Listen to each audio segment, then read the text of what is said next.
Discordâncias, onde as opiniões se cruzam, se confrontam e fazem pensar.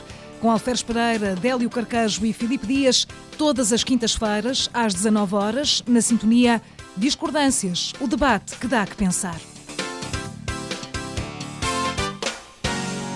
Boa tarde, está no ar mais uma edição do Discordâncias. No debate que dá que pensar desta semana, olhamos para o traçado do TGV e para as implicações no concelho de Santa Maria da Feira. Não é nem de perto nem de longe o município mais afetado pela linha de alta velocidade, basta olhar para a contestação recente no concelho de Vila Nova de Gaia. Mas mesmo assim, importa olhar para este dossiê e perceber que impactos terá no território. Uma obra que se fala há muito e que promete uma ligação entre Porto e Lisboa numa hora e um quarto. No Discordâncias desta semana, olhamos ainda para o anúncio recente do investimento da Panattoni Ibéria em Santa Maria da Feira e a pouco mais de um mês de mais umas eleições em Portugal, as presidenciais neste caso, sentimos o pulso à campanha, fazemos o balanço dos debates realizados até ao momento, já decorreram 13, num total de 28. Os eleitores terão tempo e paciência, diga-se, para esta maratona e será que estes debates televisivos são esclarecedores? Questões para colocar ao nosso painel residente, Filipe Dias, Alferes Pereira, Délio Carcajo, os três em estúdio para debater os temas que marcam a atualidade no concelho de Santa Maria da Feira e não só. Vamos começar pelo traçado do TGV e começo pelo Délio Carcajo para nos dar aqui também algum contexto, até porque sabemos que este traçado já teve várias alterações. À partida, este traçado que agora está em cima da mesa impacta menos no concelho de Santa Maria da Feira. Olá, boa tarde Filipe, Alferes e aos nossos ouvintes.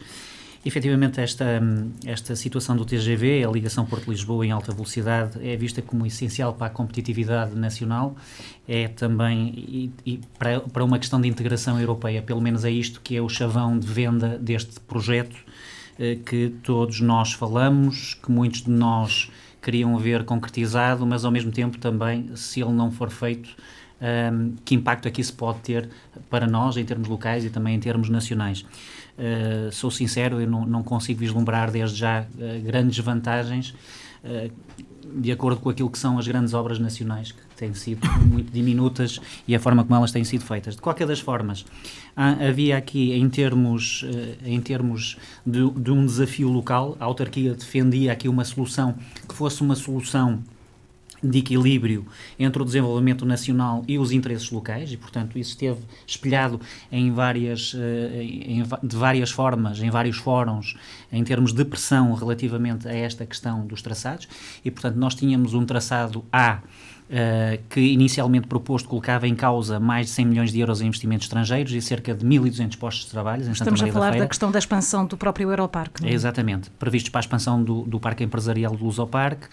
Estes projetos incluíam as indústrias de serviços e seriam expropriados e inviabilizados, não é? No Aeroparque também houve aqui a preocupação com a expansão do Aeroparque, um polo estratégico para os nossos eventos e também para os negócios.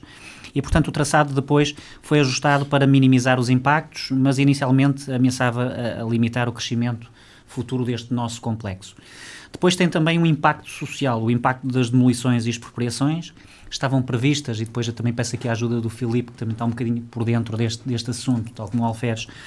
Estavam previstas 89 demolições entre habitações, anexos e indústrias no concelho, caso fosse escolhido o traçado A. A alternativa B reduzia drasticamente este impacto, não previa demolições em Santa Maria da Feira, mas iria afetar o nosso concelho vizinho de Ovar. A solução intermédia proposta pelas autarquias visava, então, reduzir para 32 edificações. Depois, em termos de impacto social, também temos, e estava a falar isso até previamente a este programa com o Filipe, a questão do efeito muro, não é? Que é feito com esta linha. Ela cria uma barreira física, vai isolar populações, vai limitar também e vai dificultar a mobilidade local. E isto por si só coloca aqui problemas de coesão territorial, não é? Se em determinados locais nós vamos ter a possibilidade de termos viadutos, há outros locais onde isso não vai ser possível e, portanto, aquilo que vamos assistir é, de facto, à murificação, permitam-me esta expressão, ao muro integral em determinadas zonas. A não ser que seja alterado, entretanto. Sim. Em termos do impacto ambiental, a alteração da paisagem, a destruição do coberto vegetal, as escavações e os aterros previstos vão modificar drasticamente a paisagem, eliminar áreas verdes, com impacto negativo na qualidade ambiental e visual do nosso território, e isso também é algo que nós vamos ter que tentar adornar, e aqui a participação do nosso município, da nossa autarquia, relativamente à minimização deste impacto ambiental terá que ter aqui um cunho bastante forte. E sem esquecer a questão das medidas compensatórias que estão previstas em indemnizações e programas de gestão de impactos sociais e ambientais, mas que têm que ser acerrimamente bem defendidas, e aqui também, uma vez mais, pela nossa autarquia para a defesa da nossa população. Ainda não há detalhes muito claros sobre isto. Aquilo que eu mais receio é que, no decurso deste projeto, possa haver aqui uma alteração circunstancial daquilo que está, neste momento, previsto, em termos daquilo que vai ser feito, porque já estamos a ver que, por exemplo, no trajeto de Vila Nova de Gaia até Soure, já houve alteração, e eu pergunto-me como é que isso é possível, como é que é possível, em termos daquilo que é um caderno de encargos, estar desvirtuado pelo próprio empreiteiro que assume esta obra e que já mudou, por exemplo, a questão da chegada a Vila Nova de Gaia. Já não será em Santo Ovídio, será na zona de Canelas, julgo eu, por ali. Sim. Algo que tem gerado também muita contestação por parte da população dizer, também. Estamos a falar de concursos públicos onde toda a gente deve obedecer àquilo que é o caderno. Eu estou a ver os outros concorrentes a olharem para isto e a dizer, bom, então a nós só nos bastava ter ganho para depois podermos fazer o que nós quiséssemos, e por isso é que eu já digo, já não sei se aquilo que também é a reivindicação por parte dos interfaces ferroviários e o aproveitamento da linha do Volga para benefícios regionais, se isso será uma realidade ou não. É a questão que eu coloco em cima da mesa. Mas vou deixar agora aos meus colegas também. Claro, Filipe Dias, também um olhar para este projeto. Sabemos que o TGV é um projeto que se fala muito também em Portugal, tem-me a sair do papel, a partida sairá agora no início do próximo ano, já começará no terreno. Até 2030 penso eu que estará concluída esta ligação. Antes de mais, muito boa tarde, Filipa, boa tarde, Odélia e ao Alferes, e cumprimentar os nossos ouvintes, portanto, uma palavra para todos que nos ouvem, quer pelo FM, quer também pelas redes sociais. Este traçado da linha de alta velocidade é algo que me diz bastante, porque para além de tocar na minha freguesia, Rio-Maião, exatamente, acaba por ser afetado diretamente com este traçado. E então desde muito cedo que acompanhei o processo, mas ainda mais para perceber qual é que era o desenrolar. Acho que o Délio fez uma boa resenha técnica, uma resenha histórica, peço desculpa, mas lembrar que, ou seja, estamos a falar do TGV, portanto a linha de alta velocidade é para, certamente temos o TGV, uma ligação que se quer entre Porto e Lisboa. Vou deixar aqui um bocadinho de lado aquilo que será a minha opinião daquilo que é o custo-benefício, daquilo que ganhamos com esta ligação de alta velocidade, compreendendo aquilo que é a sobrecarga que existe na linha do Norte e a necessidade de haver aqui uma expansão para uma segunda linha, mas estar a fazer nesta zona, neste local, sou um bocadinho cético desde o início, mas não vou explanar muito mais porque levaria mais tempo. Portanto, nesta primeira fase o que está a ser feito é o troço entre Porto e Soure, em que temos o lote A, que é entre Porto, Campanhã e Oia. Portanto, o que está a ser feito neste momento, a primeira etapa, é para este bocadinho de linha de alta velocidade, de traçado da linha de alta velocidade, que está neste momento em execução. Para isto ser uma realidade, são necessários uma série de enquadramentos técnicos, ambientais, sociais, de impactos, pronto. Então o que é que já aconteceu? Já aconteceu o estudo de impacto ambiental, que na altura esteve bastante tempo em análise pública, portanto em discussão pública, no Fórum Participa. Na altura, inclusive em reunião, fizemos uma Assembleia de Freguesia extraordinária na zona mais marcadamente afetada por causa desse traçado. Porquê? Porque inicialmente foi esse tal traçado A. O traçado A, para além de tocar ao de leve no Aeroparque, cortar substancialmente um polo de atração económica, como vamos falar daqui a pouco, que era a Lusoparque, tinha também aqui impactos em várias empresas, e por exemplo em Reunião passava em cima do centro-dia. Exatamente, no Macur. Passava em cima, nem era ao lado, nem tocava, passava em cima do Macur. É óbvio que existe uma figura jurídica, que é da recompensação, da expropriação com compensação, mas há toda uma necessidade de criar infraestruturas secundárias, de criar umas infraestruturas provisórias que seriam muito lesivas para a Reunião. E na altura, para além dos moradores e afetar marcadamente muitas habitações em Reunião, e muitas casas a Reunião abaixo, muitas, eram cerca de 10, portanto na altura era significativo, mais o centro-dia, mais a Socori que ficava afetada, portanto, e na altura Reunião mobilizou-se, fez uma Assembleia de Freguesia muito participada, fizemos no centro-dia exatamente, para esclarecer com as informações que tínhamos. Queria dar aqui uma palavra apenas, uma palavra de apreço para a vereadora Ana Osório e para a sua equipa, na altura vereadora, com o presidente Emílio Sousa, e também que na altura tem que dar essa palavra também de apreço ao vice-presidente na altura, Manuel Albergaria, que desde o início tentaram acompanhar, desde o início, tudo que há dentro de informação. O que é certo é que havia muito pouca informação, a informação ia-nos chegando a conta-gotas, e havia uma ansiedade brutal na comunidade, na população, do que é que ia acontecer. Sim. E é um dos pontos que o Délio falava há pouco, que é a parte social, o impacto social, o que é que isto está a criar. Não é só o que vai deitar abaixo. Estamos a falar de pessoas que tiveram a construir a vida inteira uma casa, trabalharam e agora, porque vai passar a linha de alta velocidade, vão ver os seus pertences ir abaixo. Mas já lá vamos a isso. Sim. Entretanto, houve um estudo de impacto ambiental, decorrente depois dessas, ou seja, nós no Participa podíamos colocar o nosso parecer. Na altura a Junta de Freguesia de Reunião emitiu um parecer nesse fórum relativamente à posição daquilo que era o impacto que ia ter em Reunião, e havia um pedido da Câmara Municipal de Santa Maria da Feira, na altura concertado até com a Câmara Municipal de Ovar, de existir um traçado B. Na altura havia 3 traçados, era o traçado A, que era esse traçado que passava por cima do centro-dia, havia um traçado B que tocava muito menos em Santa Maria da Feira e não passava no Aeroparque, e havia um traçado C que no início falava-se muito que não ia ser sequer esse que ia ser utilizado, que era a variante Monte Mourão. Normalmente quando se diz que, não é, que a partida não é esse que é o C, pronto, foi esse que foi então visto como sendo a melhor opção. Em Reunião vai tocar ali ao de leve em 2 casas, em Reunião passa em Pontão, portanto não vai ter o impacto que tinha inicialmente. Sim. No entanto, aqui nesta segunda opção, nesta opção agora que está em cima da mesa, que é a variante Monte Mourão, a hipótese C, há aqui uma freguesia que é claramente impactada, que é Espargo. Inclusive a Cristina Tenreiro, Presidente de Junta da União de Freguesias, mal tomou posse. Uma das primeiras preocupações que teve foi convocar uma sessão de esclarecimento adicional que foi feita na altura na antiga Junta de Freguesia de Espargo, para, juntamente com técnicos da Câmara Municipal de Santa Maria da Feira, esclarecer aquilo que é a informação, que vai vindo a conta-gotas, mas que tem mais informação a Câmara do que tem as Juntas, claro. E as Juntas têm que fazer este caminho, não é? A Junta tem que ir à Câmara pedir informação, a Câmara tem que ir ao Ministério para ter informações. E aqui a Câmara Municipal tem feito esse trabalho de acompanhamento e de esclarecimento de muita coisa que não está na alçada da Câmara Municipal, e que aqui, politiquices à parte, acho que temos de dar essa palavra.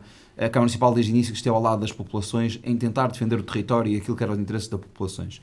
Entretanto, esse variante Monte Mourão está no terreno e foi feito uma série de estudos já de impacto ambiental e de impacto sociológico. Portanto, as casas ou os cidadãos que vão ser diretamente afetados já foram questionados. Havia uma empresa que foi fazer uns questionários às casas. Eu, enquanto Junta da Freguesia, também recebi essas equipas na Junta da Freguesia para perceber também qual é que era o impacto que iria ter em Reunião, e foi feito um relatório que é o tal RECAP, que é o relatório de conformidade ambiental de projeto de execução, que neste momento está disponível, portanto nós eu hoje estive a consultá-lo. Podemos efetivamente agora fazer também ver qual é a posição e dar o nosso parecer, onde podemos dar o nosso ponto de vista.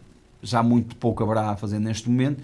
É normal haver algumas alterações, portanto, estamos a falar de um projeto que tem uma grande substância, que para além de ser, não tem aqui os números do valor da obra, mas que impacta em muitas habitações, e volto a dizer aqui um impacto social que está a ser testado, e foi isso que foi visto na altura pela empresa que estava a fazer esse consórcio, que esteve a fazer esse levantamento, porque lá está, há pessoas que tiveram toda a sua vida a construir uma casa, construir os seus pertences, e de repente vêem-se sem a casa, sem o seu projeto de vida, no fundo. E há aqui um estudo de impacto social que não foi feito, e permitam-me dar essa nota, e aqui vou-te fazer uma declaração de interesses, porque eu sou uma das pessoas que está nesse caso, que é quem não está nas linhas... Está na zona de confluência, não é? Quem não está nas linhas de impacto direto do TGV, mas de forma indireta, mas está a 50 metros ao lado. E quem tem uma casa que possa estar avaliada em 10 mil, de repente só porque o TGV à porta passa a ter uma avaliação muito inferior. Por ter vincado a questão das medidas compensatórias. E aqui é um ponto que, lá está, até onde é que tínhamos que ir para ver essa medida compensatória, ou ver, não digo compensatória de dar dinheiro, mas ver o impacto social que vai dar nas pessoas. Quando se fala em medidas compensatórias, fala-se na questão moral, não é? E a questão financeira. Falámos de pessoas que, atenção, que o TGV já se fala disto há 20 anos. É verdade. Na minha rua, e acima da minha rua, temos casas que tiveram com o processo na Câmara embargado por causa do TGV. Entretanto, o TGV já não ia passar, deixaram construir e agora o TGV vai passar lá. Sim. Não lhe passa em cima, mas passa ao lado. E aqui tenho que dar uma palavra para Espargo. Espargo, claramente, é a comunidade que vai ser mais diretamente afetada. Tens ideia de quantas casas é que serão afetadas diretamente? Não tenho aqui. Eu tinha o número, sou de franco, que tenho medo de falhar. Eu acho que são acima de 20. Pronto. Eu acho que são acima Só para de 20 termos casas. uma ideia. Para termos 24 ou 27, neste momento. Tive com esse número hoje de tarde, mas sou de franco. Perto de 30 habitações. Eu acho que são 27. Estás a dizer que 2 são em Reunião, portanto... Não, são em Espargo. Não, mas tu disseste que em Reunião são 2 habitações. Mas a habitação passa em Pontão, portanto é um impacto, não é um impacto não é impacto direto. Não é um impacto direto. Portanto, e depois temos Sampaio de Leiros, também é outra freguesia que é um bocadinho menos. Reunião é menos afetado e neste traçado C não é como se fosse o B, mas é muito menos que o traçado A, e Sampaio de Leiros é exatamente a mesma coisa. Neste momento, posso também já partilhar com os nossos ouvintes que está a ser feito o levantamento do estado atual de conservação do edificado. Vai iniciar agora. Ou seja, foi feita uma primeira análise, empresas que vieram a testar o impacto social desta linha, deste traçado, e agora vai ser feito o levantamento do estado atual de conservação do edificado. Há 2 semanas já estiveram lá, em Reunião, em Cardielos, na zona de Mourão, a fazer então perfurações para perceber qual é que era o estado do solo, por exemplo, porque lá como passa em ponto, portanto, e desculpem estar a falar de Reunião, mas é o caso que eu conheço mais de perto, claro. E posso partilhar com os nossos ouvintes desta forma. Para terminar, para passar para o Alferes, é um traçado que realmente afeta muito menos Santa Maria da Feira, é verdade, mas que, lá está, eu vou terminar como comecei. Eu questiono muito a ter que se fazer o traçado do TGV, se o custo-benefício Porto de Lisboa seria o traçado primordial a fazer-se. Se a nossa ligação Porto-Lisboa seria, vamos ganhar meia hora, é verdade, mas temos que perder meia hora para ir apanhar o comboio a campanhar para depois ir para Lisboa. Será que é assim tão eficaz o ganho que vamos ter, o que vamos ganhar para Portugal com este traçado Porto de Lisboa? É a questão que me coloco. E só teremos um Porto de Lisboa, se calhar daqui a 15 ou 20 anos. Portanto, vamos deixar aqui algumas pessoas, principalmente com um ponto que eu acho que não estamos a medir. Este estudo de impacto social está muito marcado naquilo que é as perdas e como é que eu sinto a perda, mas este estado de ansiedade que está na população, os meus vizinhos que me abordam há 2 ou 3 anos, desde que eu entrei para a Junta de Freguesia, o que é que vai acontecer? E agora? Há aqui um impacto emocional que é intangível, que é imensurável e que vai deixar muita moça, e permitam-me dizer, Reunião, que me perdoa quem vai ser afetado, é uma gotinha no oceano, por exemplo, como Espargo, como em Espinho, como em Vila Nova de Gaia. E se calhar com uma remodelação da linha do Norte, ou pensar alternativas em zonas que até estão menos habitadas, teria sido melhor. Mas não sei, não sou técnico, portanto tenho que confiar. Depois posso dar apenas aqui mais uma pincelada, mas basicamente é isto. Ainda há muito futuro não devia fazer. passar por cima das pessoas, é aquilo que me apetece dizer.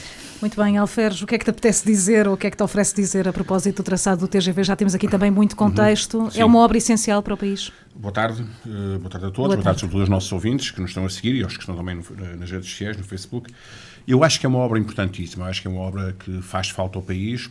Eu percebo alguma resistência a este tipo de obras porque são muito caras e depois a relação qualidade de serviço, se quisermos, custo-benefício, não é? Custo-benefício, exatamente, é o mesmo termo. Custo-benefício poderá ser discutível, é sempre discutível, aliás, mas eu acho que este tipo de obras faz sentido, até porque, antes de mais, estamos a ter viagens mais rápidas e estamos a retirar carros da estrada, que é uma das coisas que nós temos que fazer hoje em dia, cada vez mais, retirar viaturas da estrada, porque vai nos permitir que as autoestradas tenham muito menos trânsito e vai nos permitir também, em termos ambientais, tenhamos ganhos significativos. Se deve ser este itinerário ou não?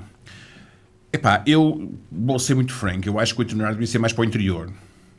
Eu já defendi isso com outras autoestradas, se recordam, a A32, que passa ali em Gião, Pigeiros, por aí fora, havia um segundo percurso que era aqui mais junto, mais passava a meio de Pigeiros, ali entre Pigeiros e Escapães. Na altura eu fui contra esse percurso, o vereador Zé Manel foi favorável na altura e lutou por esse percurso, perdeu na altura. E nem sempre se ganha, não é? E nós conseguimos, na altura liderava os Amigos do IMA, conseguimos que era uma associação ambientalista, para quem não sabe o que era, conseguimos, com muito mais gente envolvida também, conseguimos que a autoestrada fosse mais para o interior. E fazia sentido por 2 razões. Primeiro, por questões ambientais, porque o impacto desse traçado aqui era muito mais nefasto. Segundo, para equilibrar um pouco as vias, porque senão tínhamos 2 autoestradas quase encostadas uma à outra. Ali em Estarreja, se lembrarem, não é? Temos ali as duas autoestradas quase a tocar-se, não é? Depois temos ali... Três. Tens a A29, tens a A1 e tens a A8. Sim, exatamente. A A7, neste caso. E depois ainda tens depois a 109, não é? A via 109.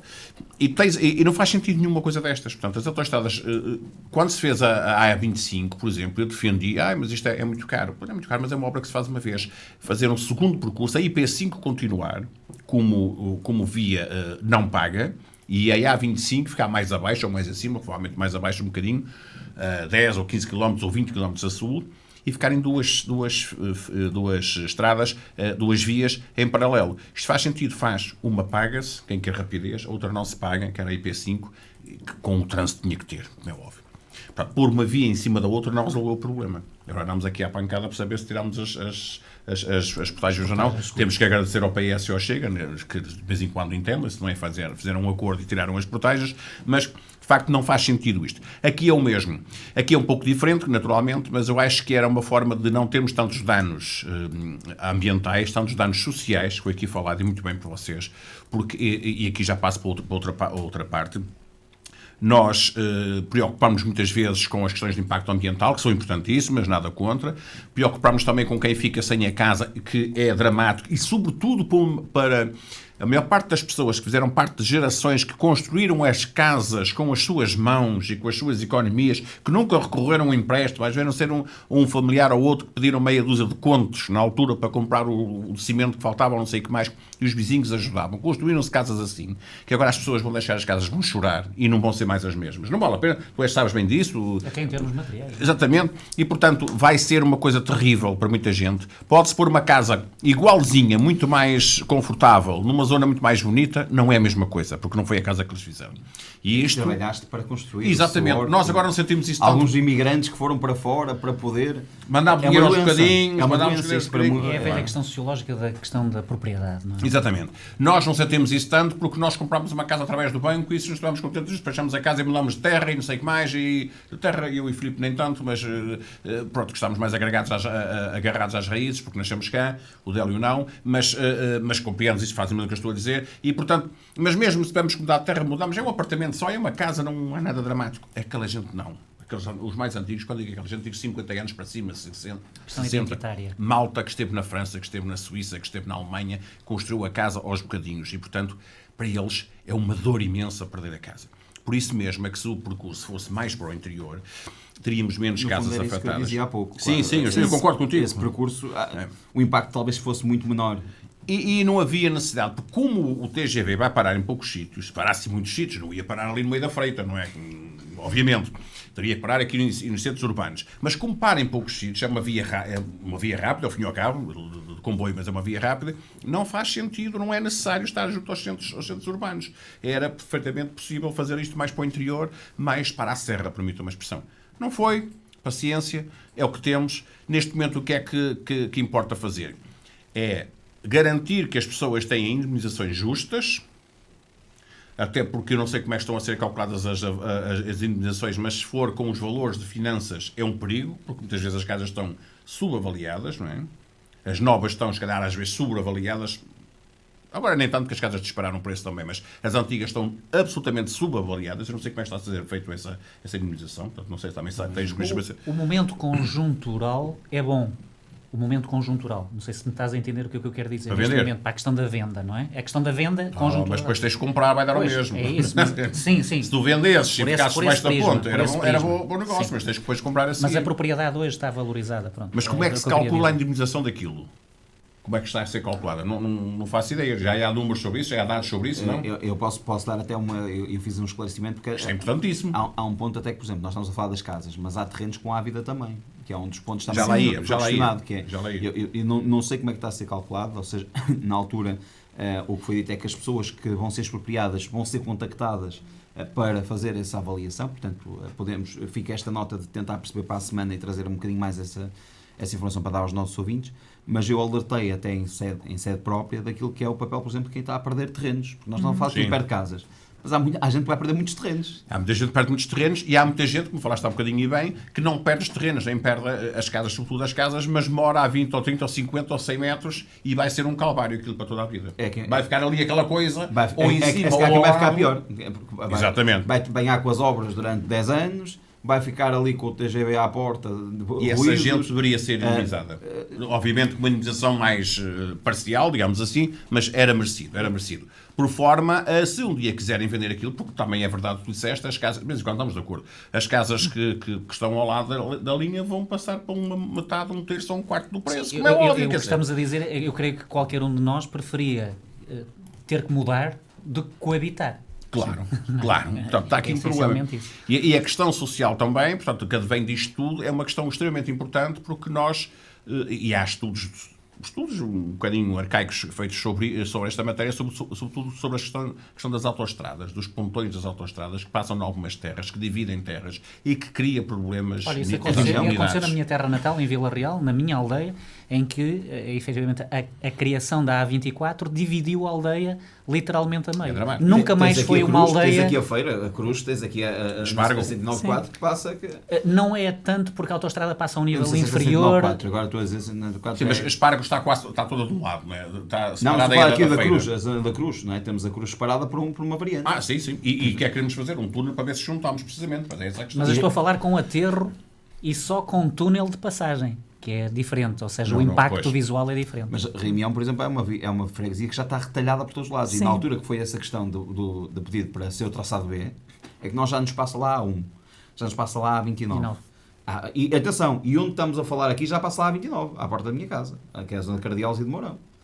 Portanto, passa a 29, passa a 1, passa a linha de Voga. Cunha é que vocês meteram para passar lá isso tudo? Passa a via estruturante. Passa a via estruturante. Portanto, estamos a falar que... Dispensava-se bem, não é?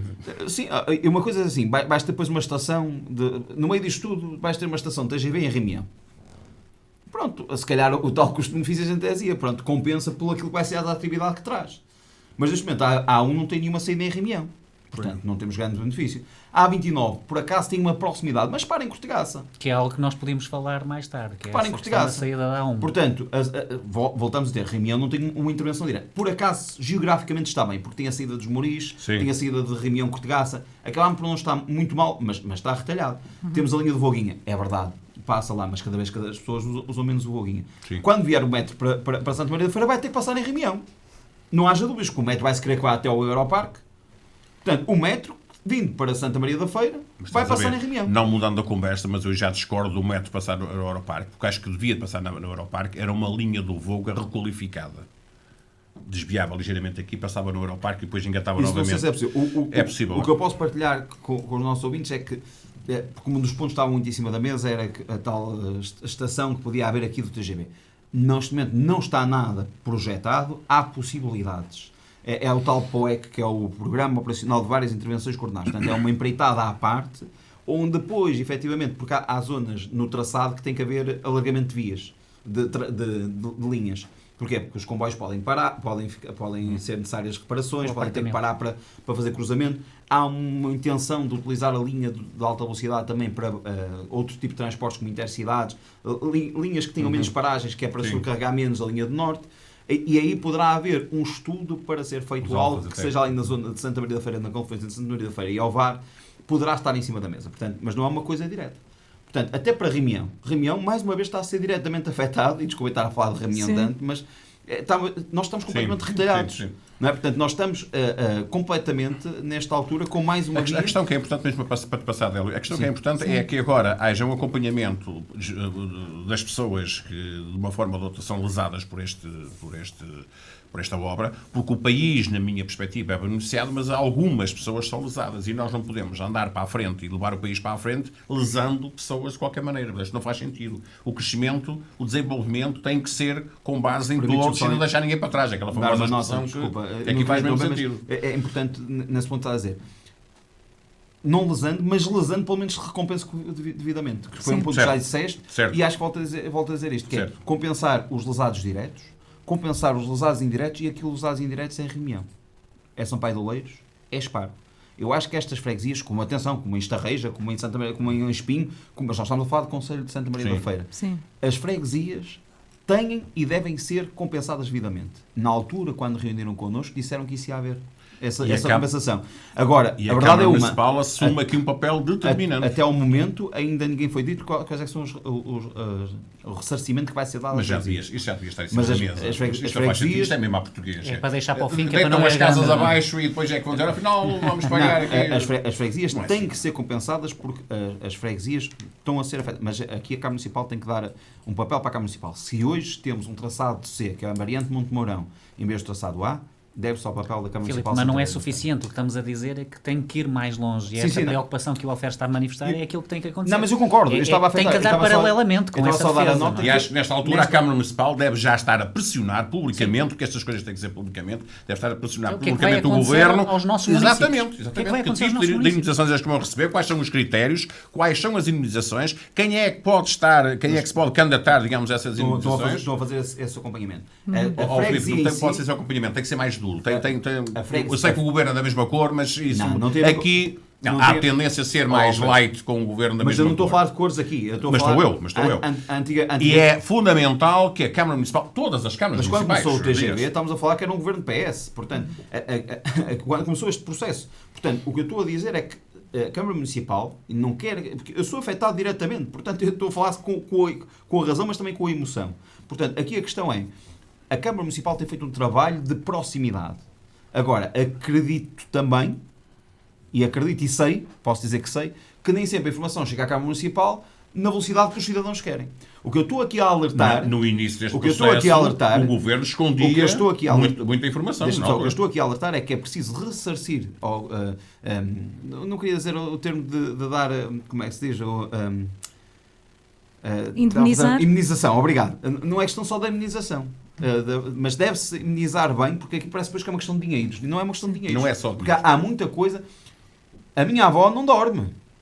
A minha avó não dorme porque é uma doença. Porque ela foi para a França, foi imigrante de 50 anos, para poder construir uma casa em Cardielos. E a casa vai levar com o TGV em cima. Portanto, o que eu quero dizer com isto é que é preciso, e não é uma questão de indemnização, mas é preciso pelo menos indemnizar bem quem é afetado diretamente, indemnizar bem quem é afetado indiretamente, e as freguesias e os municípios também. Porque quem está a dar a cara aqui aos fregueses, quem está a dar a cara aqui aos presidentes de junta, é o município. E uma palavra para as pessoas do município que não têm a informação toda e têm estado a acompanhar-nos, têm estado perto de nós. Portanto, se quantas vezes criticamos e há coisas que estão mal, temos que criticar. Isto aqui é quase eles como têm termos a acompanhado necessidade de ter um gabinete de crise. Sim. É quase idêntico. Ou seja, porque nós vemos os presidentes de junta, efetivamente no terreno, preocupados com esta situação. Isso está a acontecer. O Filipe acabou por anunciar aqui 2 intervenções diretas, uma da Junta de Freguesia de Reunião e outra da Junta de Freguesia de Espargo, nos últimos tempos. E, portanto, isto está em cima da mesa, isto está quente. E aquilo que o Alferes diz, eu aqui concordo que, de facto, tem que haver, incisivamente aqui, a criação de um gabinete que acompanhe. Eu falei diretamente com os moradores afetados. Sim, Já foi mas- notificado, as casas são diretamente afetadas e eu falei diretamente com os moradores para perceber. Mas estas perguntas são lógicas, as que estamos a fazer, nós que não somos diretamente visados, Sim, somos indiretamente visados no território, que estamos a pô-las em cima da mesa. É que tipo de indemnização, que indemnização, o que é que vai acontecer efetivamente? Não é só vai passar por cima desta casa, vai... Bom, eu queria alterar Isso isto. já devia ser. Já devia estar. nesta Já altura devia já estar. devia Eu só ser. queria rematar aqui um Mas já bocadinho. E tem que ser, temos Com- que com Com uma acelerar. situação transversal que aqui não foi falada, foi só a de leve, que tem a ver com a revitalização da linha do Volga, que entronca diretamente nesta questão. E isso preocupa-me já desde o tempo em que eu estava na variação e que pus várias vezes esta questão. E isso preocupa-me manifestamente. E a pergunta na altura foi feita a Emílio Sousa neste sentido. Mas o que é que nós vamos ter em Santa Maria da Feira em termos da linha do Volga? Se mudarmos a bitola, se fizermos a eletrificação da linha, o que é que irá acontecer? Vamos ter muros plantados em todo o trajeto do Volguinha até Espinho? E esta pergunta continua em cima da mesa. Eu ainda não vi uma resposta concreta relativamente a isto. Isto preocupa-me, porque me preocupa o impacto visual e no fundo, o impacto em termos terrenos que vai ter esta divisão de muro. Só para vos dar o exemplo... Passar da métrica para a ibérica, não é? Métrica para a ibérica e a questão da eletrificação. Claro. Porque a imagem que os nossos ouvintes podem ter daquilo que eu estou a dizer é quando, por exemplo, estamos ali junto a Miramar, junto àquele campo de golfe em Miramar, perto da Nossa Senhora da Pedra, portanto, ali naquela zona, vocês vejam os tapumes de betão que estão criados naquela área, que é uma área nobre. Isso pode acontecer em Santa Maria da Feira. Isso preocupa-me de sobremaneira. Vou reagir mesmo muito mal se isto for uma decisão para o nosso concelho. Porque eu comecei por dizer isto, o progresso não é a todo custo. Sim. E, portanto, tem que haver aqui... Nós já estamos num território que tem indústria no meio das nossas vilas, aldeias e cidades. Já somos esquartejados por várias vias e não queremos que aquilo que era ou que é, queremos modernizar, mas com parcimónia a questão do Voguinha. Sim. É a minha perspectiva, atenção, mas quero que as pessoas comecem a pensar que se nós avançarmos naquilo que está a ser projetado, nós podemos ter o concelho cortado ao meio com muros. Deixa-me só dizer que esqueci-me há pouco, ainda mais uma via corta-reunião que é a 109.4. Falei há pouco da 109.4, Sim, mais sim, uma corta-reunião. Nós temos mesmo que fechar este Pronto, dossiê. Penso que o Délio já fechado. concluiu. Filipe, 1 minuto mesmo para fechar, para podermos passar a outros temas, senão... Basicamente, pronto, só queria deixar esta nota de que vamos continuar a acompanhar certamente aquilo que é o papel dos fregueses, dos cidadãos. Uma palavra para os habitantes de Spar, que é claramente a população mais afetada, e dizer que Rimião vai acompanhando, e nós em Rimião vamos acompanhando de perto. Agora vamos para a próxima fase, que é o levantamento do estado de conservação identificado, que vai ser diretamente afetado, e vamos lutar para que, não sendo, ou melhor, sendo uma inevitabilidade, que pelo menos Reunião tenha o devido a recompensação para aquilo que vai ser afetado, e agradecer também à Câmara Municipal o apoio que tem dado, sabendo que a informação nem sempre chega à Câmara Municipal da mesma forma que nós queremos. Muito bem, fica aqui também a nota que voltaremos a este assunto, se houverem novidades ou informação relevante também para darmos aos ouvintes. Alferes, para fechar, para podermos passar a outros temas. Não tenho grande coisa para dizer, é mesmo, eu acho que é importante forçar a Câmara para que eles esforcem o Estado Central, que sejam claros nos critérios, que sejam claros nos apoios e que eles venham a tempo e horas e que falem com as pessoas. Portanto, estas coisas nada às escondidas. Este processo começou no início, nos outros governos anteriores, assim meio às escondidas, meio atrás das árvores, nem se sabia muito bem o que é. Os itinerários, os percursos apareceram de qualquer maneira, já quase como dado adquirido. Isto não pode ser assim. Não pode ser assim. Mas pronto, vamos aguardar. Apanhamos a boleia do TGV para uma curta passagem pelo Lusoparque. É aí que vai nascer o primeiro centro de distribuição da retalhista não alimentar Action. Este é o quarto investimento da Panatone Ibéria em Portugal. É uma notícia que marca também a semana. Eu vou pedir para sermos breves, até porque parece-me que é um comentário mais breve que merece esta notícia, para termos algum tempo para analisar ainda as presidenciais e irmos já às rúbricas. Quem é que quer começar agora? Filipe? Muito bem, podes começar, Filipe. É só dizer que, sendo muito breve, é sempre bom ter investimentos desta magnitude em Santa Maria da Feira. Ali na zona do Lusoparque temos a Forbia, que já se instalou com muitos trabalhadores. Tivemos agora a chegada da Lufthansa Technik, que a qualquer momento vai se instalar. Portanto, estamos a falar de um crescimento exponencial naquela zona nos próximos 5 a 10 anos. E também não só a nível económico, mas também a nível social, porque vai trazer mais pessoas para a zona de São João de Ver. Rimião vai ser diretamente afetado de forma positiva. Portanto, é importante também olharmos para aquilo que é a confluência destas zonas mais aglomeradas para ter serviços a nível de educação, a nível de desporto, a nível de saúde. Portanto, é importante olhar para Rimião, é importante olhar para São João de Ver, olhar para Passos de Brandão, é importante olhar para Spar. E é muito bom vermos que Santa Maria da Feira está a ser, neste momento, ponto de chegada de investimento. E dar aqui uma pequena alfinetada, não sendo da área da economia, mas a questão, e é verdade que baixando os impostos, a derrama, poderá ser sempre importante para aquilo que é a dinâmica do Conselho. Mas percebemos que não é por haver as taxas que Santa Maria da Feira neste momento aplica que está a afastar os investidores e bons investidores de Santa Maria da Feira. Mas isso também não se aplica a estas grandes empresas. Estávamos a falar em pequenas microempresas. Teremos que fazer aqui um programa só sobre fiscalidade e impostos. A cartilha bem estudada. Muito bem. Não é cartilha nenhuma, é apenas dizer que mais um grande investimento. E lá está, a cartilha não teria dito que é importante olhar à volta, e para nós trazermos este investimento para as pessoas para cá, é importante dar condições de estradas, de serviços, e também um pormenor que eu acho que é muito importante, que é quando trazemos pessoas para Santa Maria da Feira, levamos também Santa Maria da Feira para lá. Portanto, fica apenas esta nota que trazer a Action para Santa Maria da Feira, estamos a levar a Santa Maria da Feira para todo o mundo.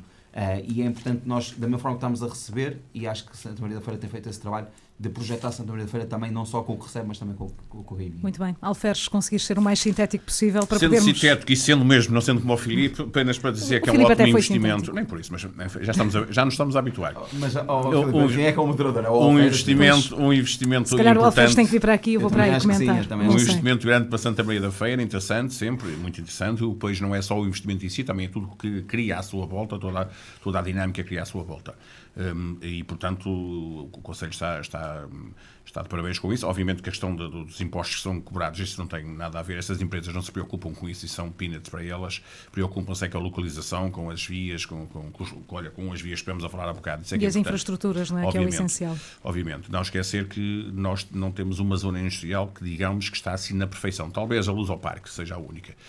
Não temos mais nenhuma. Estão todas com problemas. As entradas, os acessos são miseráveis, não quase todas elas. Não há passeios em quase nenhumas. Muitas delas são em paralelos. É importante a Câmara virar-se para isto definitivamente. Eu sei do que é que estou a falar, porque já as visitei todas no último ano e, portanto, neste ano, e sei do que é que estou a falar. Temos reportagem, temos tudo montado para um dia, se for preciso, apresentar à Câmara Municipal. De uma forma construtiva. Nós, a AIF, entenda-se. Termino só dizendo que a Lufthansa é importante, este projeto também é importante, mas nós temos mais de 16 mil empresas no nosso Conselho. Portanto, não esqueçamos isto. Muito bem, fica aqui também esta nota do Alferes. Mas já Muito de raspão, dizer, Reitero tudo concordamos que ele disse. todos que de facto é um investimento importantíssimo para Santa Maria da Feira e todos nós ficamos contentes com isso. Vou meter aqui um bocadinho com o Filipe. Temos a sorte da Junta de Freguesia de Reunião não ter comprado aqueles terrenos, porque senão podiam já haver lá habitações, depois não havia terrenos disponíveis para podermos fazer a ampliação daquele Lusoparque. Mas efetivamente temos muito terreno naquela zona. É uma zona também planeamento. é uma zona de confluência. Não sei se é bem planeamento, às vezes o planeamento vem também por arrasto. Às vezes calha. E nesta situação, quando o Alferes diz que temos, e de facto esta zona industrial é aquela que tem melhores vias, mas também tem 4 estradas principais, portanto faz ali um sinal mais, por assim dizer, com uma rotunda no meio e que agora poderá ter outro nível de expressão de futuro. É importante, sobretudo, fazer acompanhar isto, chama-se planeamento estratégico e isso vinco mais uma vez, que não é só trazer este tipo de empresas que têm uma grande envergadura e que vão trazer grande movimento para aquela área, porque o movimento vai obrigar a termos infraestruturas de desbloqueio, por assim dizer. Sim. E já devíamos estar a pensar na forma como nós vamos fazer a ligação deste Lusoparque a futuros acessos, por exemplo, à A1, que é algo que os partidos em Santa Maria da Feira continuam a falar ao de leve, mas que já devia ser uma preocupação bastante latente, de não termos a única entrada para a A1 no nosso concelho no centro de Santa Maria da Feira, que é aquilo que está a acontecer, e deslocalizá-la para onde, efetivamente, nós temos zonas industriais. E nós temos uma zona industrial em São João de Ver, temos uma zona industrial em Reunião, temos esta zona industrial na confluência de Santa Maria da Feira, que espargo a Reunião, e, portanto, temos que criar aqui algo que permita que haja um escoamento sem ter que vir a Santa Maria da Feira. Eu não digo que pode ser em Reunião, pode ser em Santa Maria de Lamas, pode ser onde vocês quiserem, seja para essa área do concelho. Não estou a defender para Sul, porque para Sul nós já temos Ovar. Estou a defender para esta área porque é onde está a grande concentração das indústrias de transformação. E, portanto, um pouco à semelhança do que acontece em Anadia, também esse pedido. De nós pensarmos isso, porque temos efetivamente que resolver esta questão do acesso à... Muito bem, e vamos passar para o outro tema na nossa ordem de trabalhos, as presidenciais. Já arrancaram os debates, estamos praticamente a meio da maratona, 13 debates já decorridos, e agora começando pelo Alferes. Alferes, tens conseguido acompanhar todos os debates presidenciais? Quase todos. Aqueles que não acompanhei, depois dei uma vista de olhos e tal. Pronto, viste o resumo? Sim, dei assim, puxei à frente e tal. Alguma coisa que me tinha chamado a atenção, que alguém me tinha sinalizado, eu, entretanto, vi, mas eu estou a gostar dos debates, alguns debates muito pobrezinhos. O debate que me deixou mais a desejar até foi entre o António Seguro, o Zé Seguro, o Tosé Seguro, o António José Seguro e o Luís Marques Mendes. Acho que Estou a dizer 3 vezes para dizer António.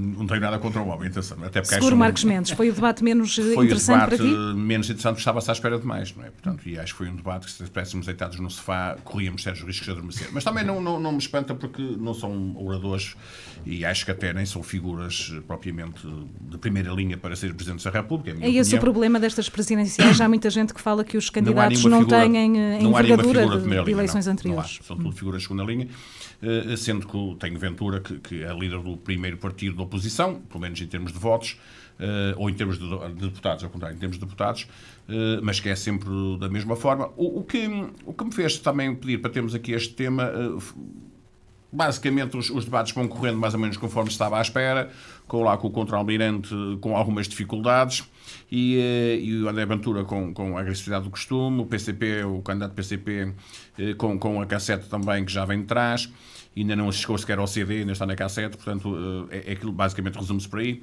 e alguns candidatos a tentar fazer ali prova de vida, que não está muito fácil, tipo a Catarina Martins do Bloco. Mas o que me está a reliar a alma, verdadeiramente, são os comentadores. É de uma fraqueza e de uma inutilidade gritante. Para já, uma coisa, o Luís Marques Mendes nunca deveria ter um debate na SIC Notícias, ou na SIC, neste caso na SIC, é sinal aberto. Nunca deveria ter um debate, e muito menos com a Judite Sousa. Aquela cena no final que se passou... com a Clara Sousa. Aquela cena final que se passou lá foi miserável, quando o André Ventura o ataca, se calhar mal, mas ok, e ela já fora do tempo dá-lhe autorização para ele se defender, não pode, o tempo terminou, e percebe-se ali um incómodo da senhora, e o Luís Marques Mendes, que está a jogar em casa, acabou por aproveitar-se disso. Não pode acontecer. Mas falavas sobre os comentadores, não aprecias os comentários que seguem aos debates? Acho que os comentadores são quase todos medíocres, porque não percebem a essência do debate. E quando alguém de esquerda me diz, eu não gostei do debate do André Ventura, pois não pode gostar. Quando alguém de direita me diz, eu não gostei do debate da Catarina Martins, pois claro que não vai gostar.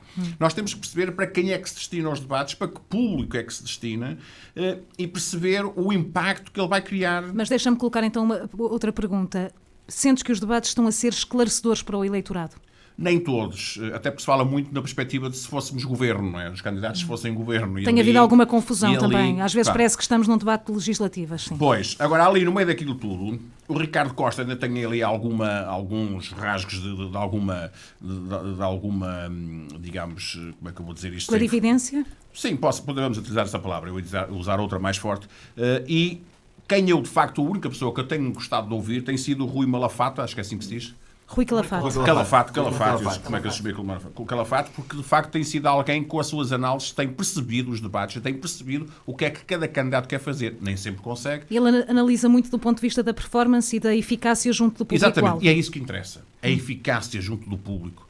Nós sabemos que Mas não interessa o conteúdo, não interessa as mentiras, não interessa... E quando falo em mentiras, estou a falar para todos os candidatos, atenção. Interessa, naturalmente, para isso são lá os outros comentadores, mas ele fala muitas vezes nisso também. A questão que se coloca é que como é que se atinge este tipo de eleitorado e como é que se consegue convencê-lo. E é isso que os comentadores têm que perceber, se os candidatos estão a conseguir fazer esse trabalho ou não. Porque discursos bonitos e discursos muito fantásticos e discursos, sobretudo, redondos, que é a coisa que o António José Seguro tem, desta vez foi a primeira, e o Luís Marques Mendes, se calhar outros tantos também, se calhar o próprio Almirante também tem um discurso muito redondo, também não se percebe muito bem qual é a opinião dele, e numa coisa que eu achei gravíssima, que foi, se tivermos que mandar soldados para a Europa, o que é que fazemos? E ele disse que mandava ali para o Atlântico, não é? Que nós temos de estar virados para o Atlântico. Uma irresponsabilidade do militar, pelo amor de Deus. Portanto, eu acho que os debates estão a ser muito interessantes. 26 debates é muito. 28. Não é? 28. São 28, pois. Estão a ser... são muitos. Não são. Eu acho que é a democracia a funcionar. Eu acho que é o envolvimento do eleitorado das pessoas. Acho é que os comentários deviam ser melhores e, acima de tudo, não digo independentes, porque não há ninguém que seja verdadeiramente independente, mas mais responsáveis, digamos, pelo menos. Se quisermos uma segunda ronda, temos que ser sintéticos. Acho que ainda dá tempo depois para uma réplica. Délio. Pontos positivos e negativos dos debates têm sido esclarecedores para quem assiste lá em casa?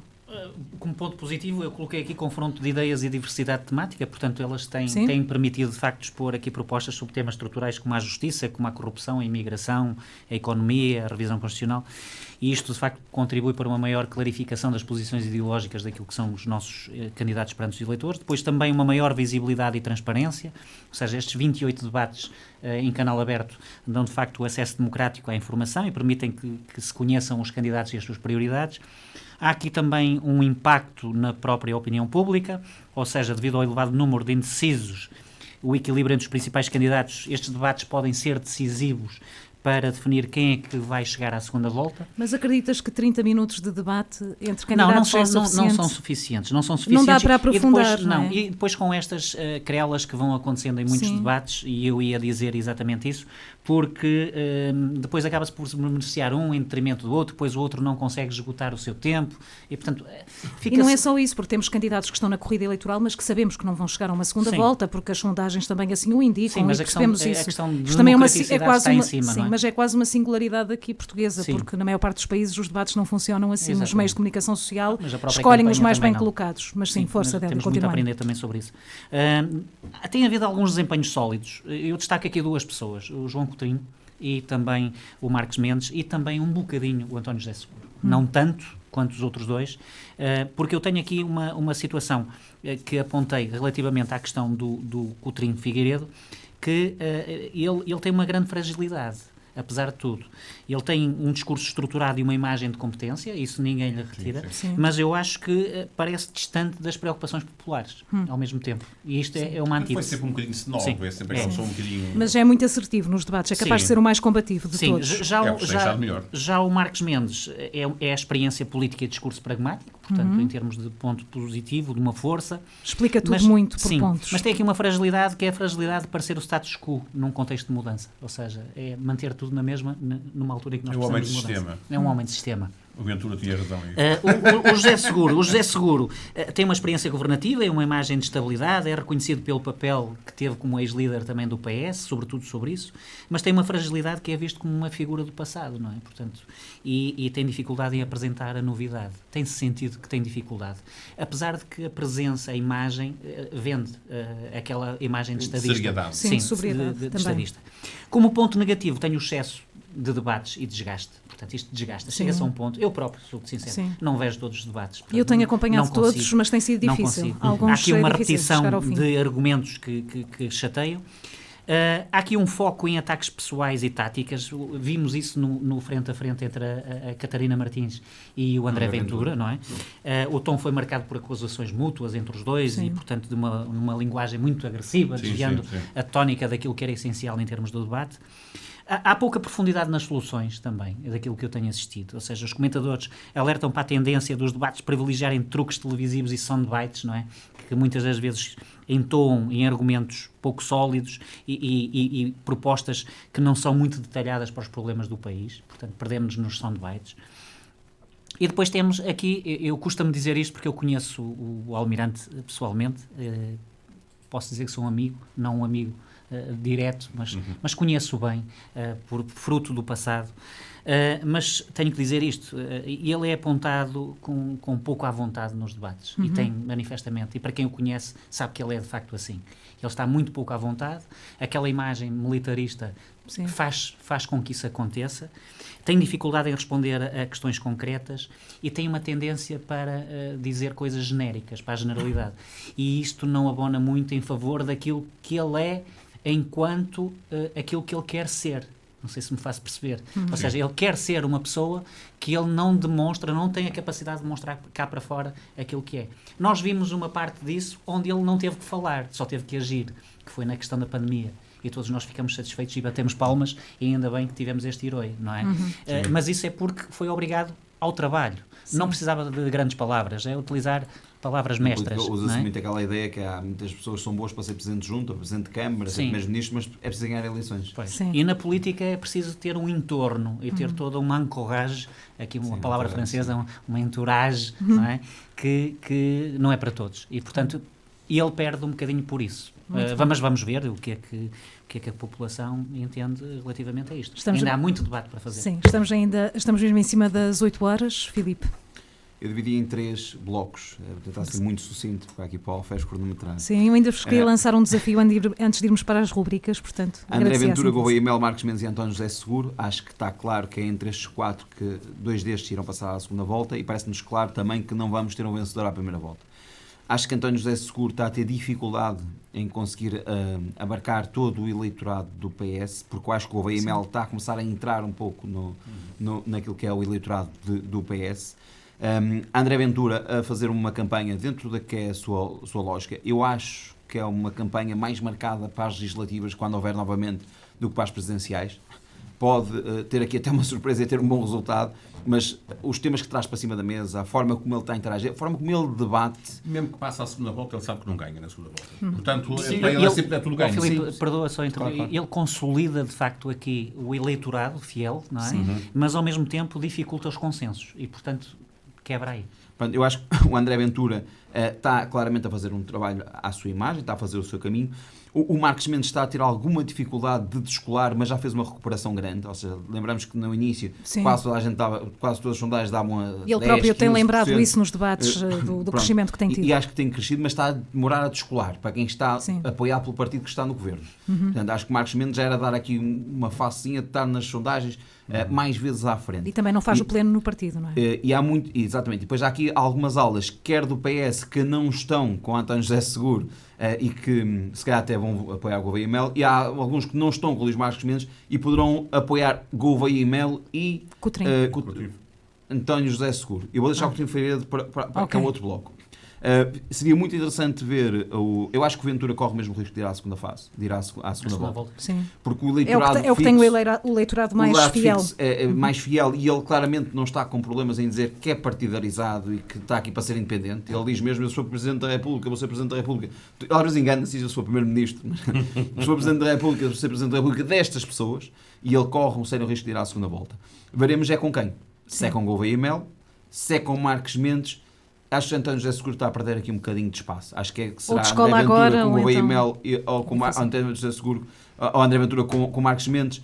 Seria interessante ver um Marcos Mendes Gouveia Mel, mas acho cada vez menos improvável. João Coutinho Figueiredo acho que é uma das grandes confirmações destas presidenciais.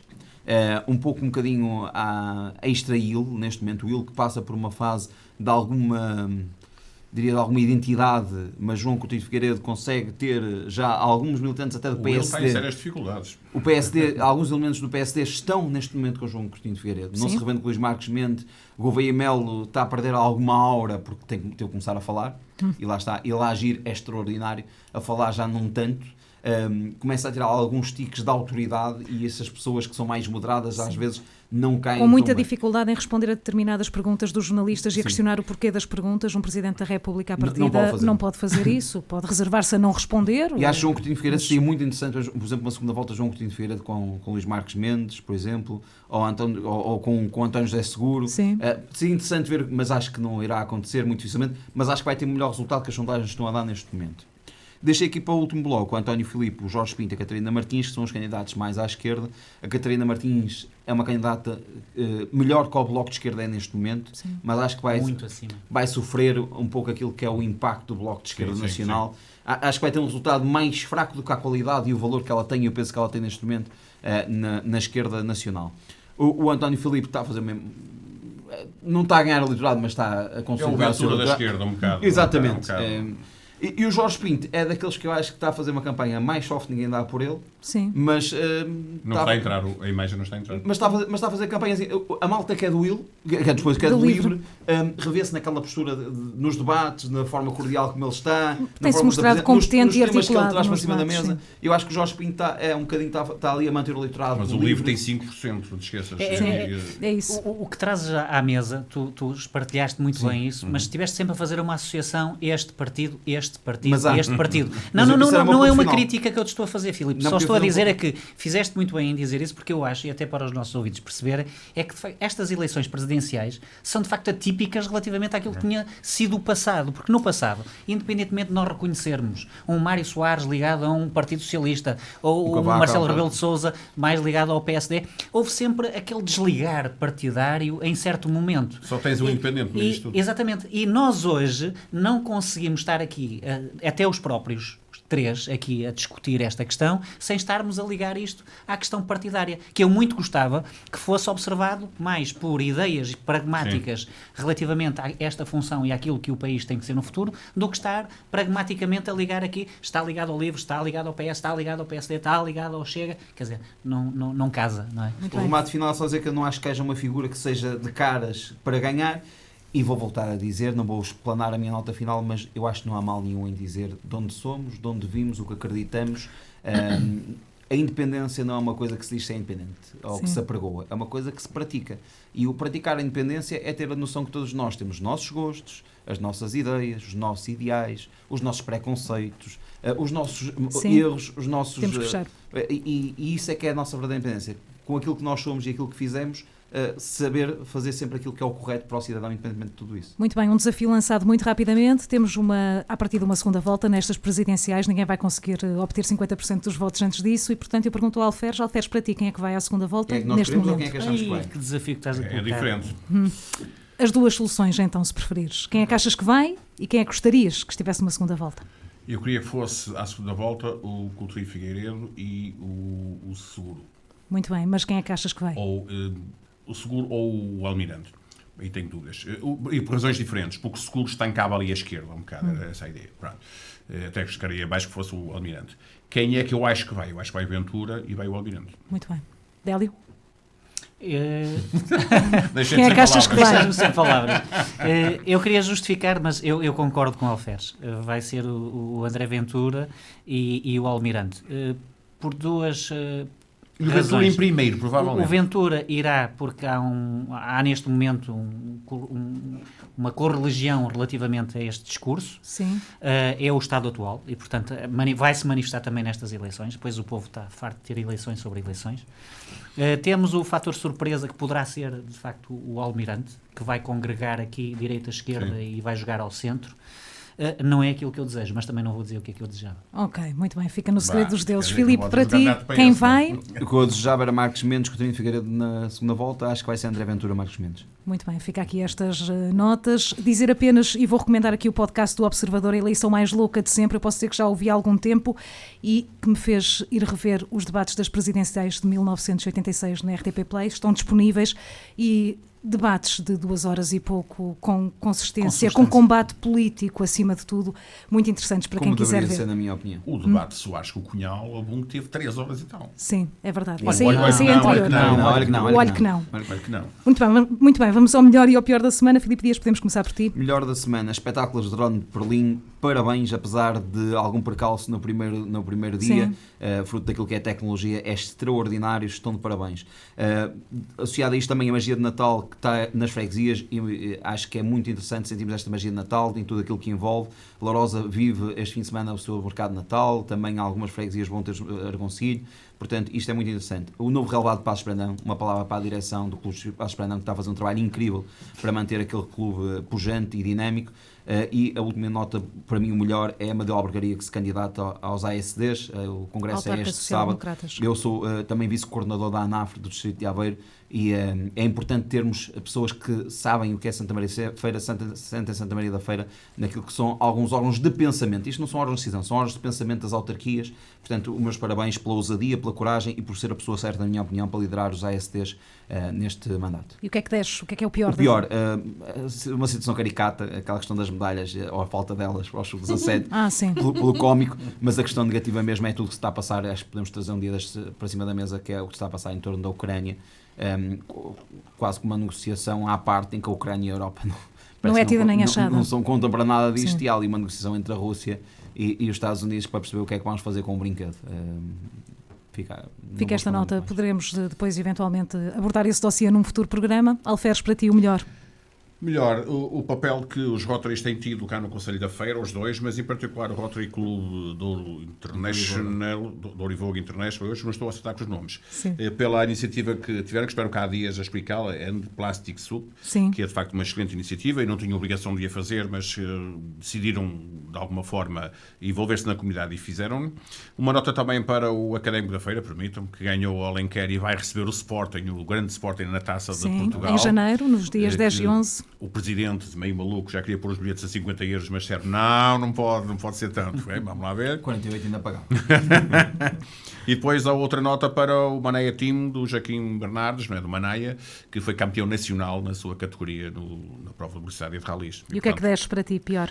O que desce é uma constatação que eu, um dia destes, talvez no próximo programa, que será o último, em princípio, da AIF, vou falar, que é a crise no comércio local e que o Natal não vai salvar.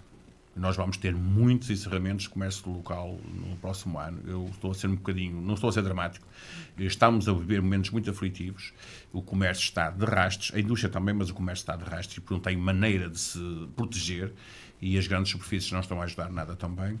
E, portanto, nós vamos ter problemas graves e o Natal, que servia ali como um balão de oxigênio, não vai ser dramático. Muito Foi bem. muita pena minha.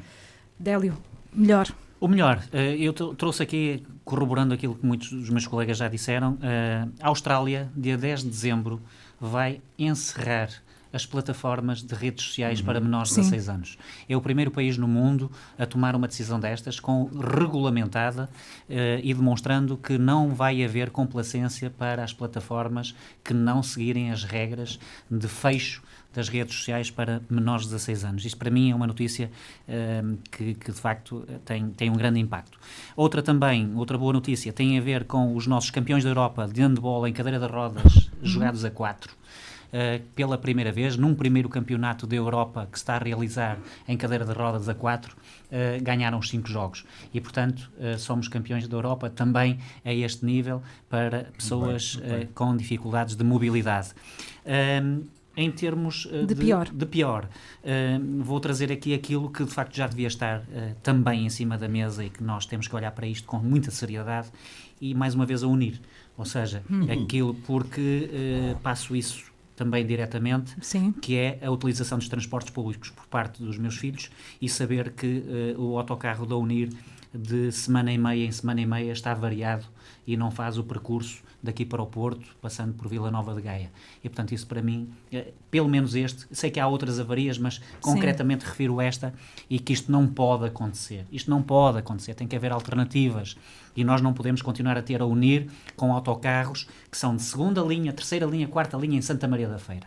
E isto eu tenho vindo a dizê-lo em vários fóruns e já tive a possibilidade de o dizer, inclusive, ao Presidente, meu amigo, Marco Martins, Presidente da área metropolitana, dos transportes da área metropolitana, que gere agora a questão da Unir e também do GSTCP do Porto. Portanto, já lhe disse também a ele pessoalmente que, de facto, isto em Santa Maria da Feira é um rodopio para aquilo que estamos a assistir em termos da Unir. E está em funcionamento há mais de 2 anos. Vamos para as notas finais. Eu começo uma nota muito breve. Partiu Constança Cunhissá, um grande nome do jornalismo português, partiu cedo demais e fica aqui a minha homenagem, o meu tributo a uma profissional da área que eu muito admirava, já estava afastada dos palcos há algum tempo, devido à doença também pela qual faleceu. Fica aqui o meu tributo à Constança Cunhissá. Filipe, muito rapidamente. Eu, nas notas finais, perdoem, mas trago sempre algumas dinâmicas que vão passando em reunião. Tens que ser sintético, o máximo possível. Amanhã teremos, a partir das 21 horas, no Salão da Junta da Freguesia, um musical feito pelos nossos séniores de Reunião, que é um projeto que é o projeto Mais de Nós. Dizer também que na segunda-feira há a primeira edição do Caldo de Malta, vão ser mais de 10 sopas no Largo de Santo António, entre o meio-dia e as 7 poderão passar lá, adquirindo a sua malga personalizada, podem comer as sopas que quiserem enquanto estiverem no nosso espaço, e terá também a chegada do Pai Natal que vem ao Caldo de Malta. Dizer apenas aqui uma última nota: no terça-feira, dia 9 de dezembro, celebram-se 25 anos da Igreja de Reunião, da Igreja Nova, das maiores, se não a maior, do Concelho de Santa Maria da Feira. Vai ser celebrado no próximo domingo, com um jantar também de angariação de fundos, porque já é preciso algumas requalificações. Portanto, um fim de semana com muita dinâmica em Reunião, também com domingo ser o primeiro momento marcante. A Capela de Santo António, depois de estar fechada durante muito tempo, vai reabrir no próximo domingo para uma novena de Natal. Portanto, a Reunião vai ter muitas dinâmicas este fim de semana. Muito bem, ficaram as notas finais do Filipe. Alferes. 3 notas. Primeiro, a candidatura da Amadeu Albergaria aos autarcas sociais-democratas faz sentido, porque a maior parte das pessoas não sabem, a Câmara PSD da Feira, Santa Maria da Feira, é a maior Câmara do PSD no país, em que o PSD concorre sozinho. As câmaras maiores, os conselhos maiores em que o PSD ganhou, são em coligação com o CDS ou com a Iniciativa Liberal, enfim, portanto, é a Câmara em que o PSD concorreu mais sozinho, mais importante. Faz sentido que a Amadeu Albergaria seja candidato. Esta nota é uma nota mais positiva, agora notas finais, mas 2 notas tristes. Primeiro, o desaparecimento daquela senhora Lígia Oliveira do hospital, o que nos levanta aqui algumas questões. Também ontem ou hoje foi raptado um bebê também no outro hospital ali em Gaia. São questões que nos fazem pensar como é que a segurança nos hospitais tem que funcionar. Sabemos que nada é perfeito, mas temos que pensar isso. E que vai para aqui um abraço para a família que anda desesperada e já está... No domingo há uma caminhada solidária a partir das 9 da manhã no Hospital São Sebastião. O objetivo é também reforçar as buscas e lembrar as pessoas que continua desaparecida e a família está desesperada e quer encontrá-la. Portanto, fica aqui esta nota. E a última nota tinha que ser hoje, 4 de dezembro, o assassinato de Adelina Mar da Costa, faz hoje 45 anos, também de Sá Carneiro, mas a história não está bem contada, sobretudo pelo PSD, porque o assassinato foi para o Amar da Costa, porque Sá Carneiro entrou no avião à última da hora, portanto não sabiam, e foi à última da hora mesmo, meia hora, uma hora antes que foi decidido, ele viajar para o Porto. O assassinato foi para Amar da Costa, tinha a ver com o tráfico de armas com Angola e tal, foi quase disso que o mataram, e nunca se descobriu quem é que foram os autores do crime. Enfim, fica aqui uma enorme saudade talvez do nosso melhor militante de sempre do CDS e de um dos maiores políticos de sempre de Portugal. Muito bem. Obrigada, Alferes. Délio. Depois de teres referenciado o desaparecimento de Constança Cunhaçá, uma excelente académica e também comentadora, de facto foi assim que ela ficou mais conhecida. Também o desaparecimento de Almeno Gonçalves, que é um ator que eu aprendi a gostar e que quando vi que faleceu, tocou alguma coisa e, portanto, também aqui presto a minha homenagem. Muito bem, muito obrigada aos 3 pela presença aqui no Discordâncias. É o ponto final no debate que dá que pensar desta semana. Está de regresso na próxima quinta-feira, 11 de dezembro, dia de greve geral no país. Nós prometemos não fazer greve. O programa regressa com novas temáticas na próxima quinta-feira. Continuação de uma boa noite, sempre na companhia da Sintonia.